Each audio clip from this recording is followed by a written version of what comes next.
Hello everyone, this is Sunil Mehta और हमारा जो एलआरएस सीज़न है उसका ये सेकंड वीडियो है।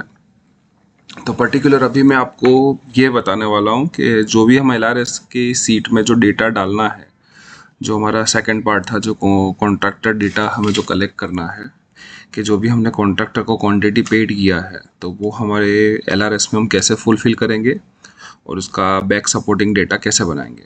तो ये पर्टिकुलर मैंने एक सीट बनाया है एक्सेल का। तो उसमें दिस इज़ एक्चुअल क्वांटिटी, मतलब जब भी हम कोई भी quantity as a floor wise या तो हम बिल्टअप एरिया पे देते हैं या तो आइटम रेट पे देते हैं। तो मैंने यहाँ पे एक दो एग्जांपल बनाया है, तो आप इसके हिसाब से अपने क्वांटिटी को ऐड ऑन कर सकते हैं। तो अभी हम खाली शटरिंग और रेनफोर्समेंट को देख रहे हैं कि जैसे समझ लीजिए कि हम स्क्वायर फीट बेस पे अगर शटरिंग बेसमेंट में दे रहे हैं, जो आइटम रेट पे हम ऑब्वियसली सब आइटम रेट पे ही देते हैं। तो मेरा समझ लीजिए एक फ्लोर का क्वांटिटी है 35,000 स्क्वायर फीट, बराबर है। सेकंड फ्लोर का है मेरा 33,000 square feet and then after 420।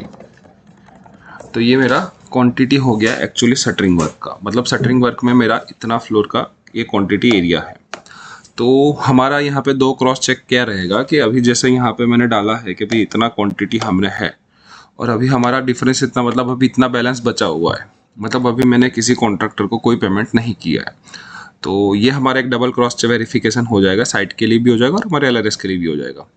तो अब इसके लिए डेटा हम कहाँ से लाएंगे, सब कॉन्ट्रैक्टर को पेड जो क्वांटिटी किया है, जैसे हमने आइटम रेट पे ही दिया था, तो उसको आइटम रेट पे हम यहाँ पे कैसे टैग करेंगे। तो उसके लिए हम यहाँ पे सपोर्टिंग सीट बना रहे हैं। This is a support sub contractor shuttering work की सीट है। समझ लीजिए कि हमने यहाँ पे first R A bill contractor 1 है, हमने उसको फर्स्ट आर ए बिल, मतलब समझ लीजिए कि कोई पे जैसे सब कॉन्ट्रैक्टर में हम सबलेट में देते हैं तो काफ़ी छोटे छोटे कॉन्ट्रैक्टर को हम काम देते हैं। जैसे कोई एक कोना कर रहा है, कोई रिटर्निंग वॉल कर रहा है, कोई कॉलम कर रहा है, तो हर एक का अलग अलग रहता है। तो हम समझ लीजिए कि पहले कॉन्ट्रैक्टर को मैंने 5,000 स्क्वायर फीट दिया हुआ है, 500 स्क्वायर फीट नहीं, 5,000 स्क्वायर फीट दिया हुआ है। देन आफ्टर सेकंड कॉन्ट्रैक्टर को फर्स्ट आर ए बिल में मैंने 4550 स्क्वायर फीट दिया है और थर्ड कॉन्ट्रैक्टर को मैंने 5500 स्क्वायर फीट दिया है।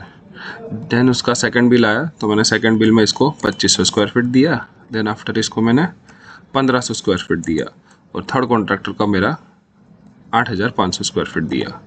तो ये सब कुछ मिला के मैंने अभी तक उसको 27,500 स्क्वायर फीट क्वांटिटी दे दिया है। तो ये हमारा क्या हो गया कि हर एक कॉन्ट्रैक्टर का जो डेटा हमको मेंटेन करना है एज ए एलआरएस सीट के लिए, क्योंकि हमको क्यूमुलेटिव बेस पे क्वांटिटी चाहिए वहाँ पे। तो एवरी मंथ के जो बिल का डेटा हम यहाँ डालते रहेंगे तो वो यहाँ पे क्यूमुलेटिव होते रहेगा और वही चीज़ हमको यहाँ पे रिफ्लेक्ट करेगा कि भाई आपने 35,000 स्क्वायर फीट में से 27,550 स्क्वायर फीट दे दिया, तो अभी 4,550 सेविंग में चल रहा है। समझ लीजिए कि गलती से किसी कॉन्ट्रैक्टर को मैंने ज़्यादा दे दिया, जैसे इसको मैंने RA3 में 8,000 स्क्वायर फीट दे दिया, तो यहाँ पे अब क्वांटिटी हो गई 35,500। तो वो यहाँ पे क्या रिफ्लेक्ट करवाएगा कि भाई आपने एक कॉन्ट्रैक्टर को क्वांटिटी ज़्यादा दे दिया है। तो यहाँ पे डबल क्रॉस चेक क्या हो जाएगा कि सपोज कि किसी कॉन्ट्रैक्टर को या तो मैंने ज़्यादा दिया हुआ है या तो फिर इसकी क्वांटिटी में गलती है। तो हम जितने भी फ्लोर पे कॉन्ट्रैक्टर काम कर रहे थे, समझ लीजिए कि थर्ड बेसमेंट में हमने टोटल 4 और 4 6 और 5 मतलब 7 बिल बनाया है। तो 7 बिल की क्वांटिटी 550 स्क्वायर फीट बढ़ गई है। तो किस बेट पे बची है, तो हम यहाँ पे उसको क्रॉस चेक इजीली कर सकते हैं और ये हमारे एलआरएस में भी रिफ्लेक्ट हो सकता है। मतलब ये है कि हमको यहाँ पे भी क्रॉस हो जाएगा कि हाँ भाई हमने किसी कॉन्ट्रैक्टर को ज़्यादा क्वांटिटी दिया हुआ है। तो उसी तरह से हम every floor wise quantity maintain करेंगे। अगर हाँ किसी को हमने बिल्टअप एरिया पे दिया हुआ है, समझ लीजिए ये मैंने पहला स्क्वायर फीट मतलब आइटम रेट पे बनाया, अगर आपने बिल्टअप एरिया पे किसी को दिया हुआ है, जैसे फ्लोर वाइज हम टिपिकल में बिल्टअप एरिया पे चले जाते हैं, तो बिल्टअप एरिया का क्वांटिटी यहाँ पे आप मेंटेन कर सकते हो। वैसे ही हमारा रेनफोर्समेंट रहेगा, रेनफोर्समेंट क्वांटिटी हो गया, बिल्टअप एरिया बेसिस पे हो गया। तो ये हो गया। अब ये रहा हमारा मेजरली, आप जैसे कोई कॉन्ट्रैक्टर है तो शटरिंग सरिया और कॉन्क्रीटिंग का इजीली मेंटेन कर सकता है। अगर इसके अलावा आपको जैसे हमारा चिकन मैस हो गया, हैकिंग वर्क हो गया, देन आफ्टर ग्रू फिलिंग हो गया, टाइल्स कटिंग फिलिंग हो गया, फिर अपना क्या बोलते हैं छोटा मोटा जैसे डेब्रिज रिमूविंग हो गया, चिपिंग वर्क हो गया, तो ये सब की भी अगर आपको एक्सेल सीट चाहिए तो प्लीज़ आप कमेंट कीजिए, तो मैं वो भी मेंटेन करके आपको बताऊंगा।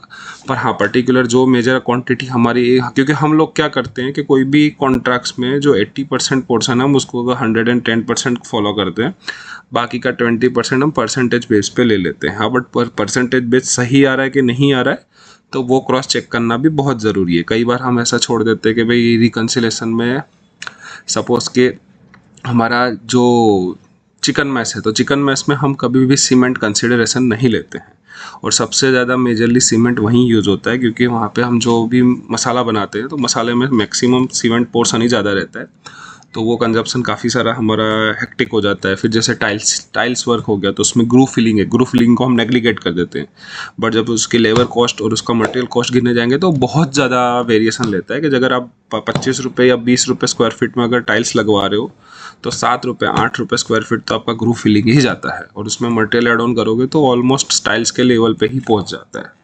तो वो काफ़ी सारी आइटम है जो हमें नेग्लिगेट नहीं करनी है एज अ रिकन्सिलेशन। तो जिस क्वांटिटी में अगर आपको डिफ़िकल्टी आती है तो आप मुझे मैसेज कीजिए, मैं आपको उसका डिटेल में समझा दूंगा।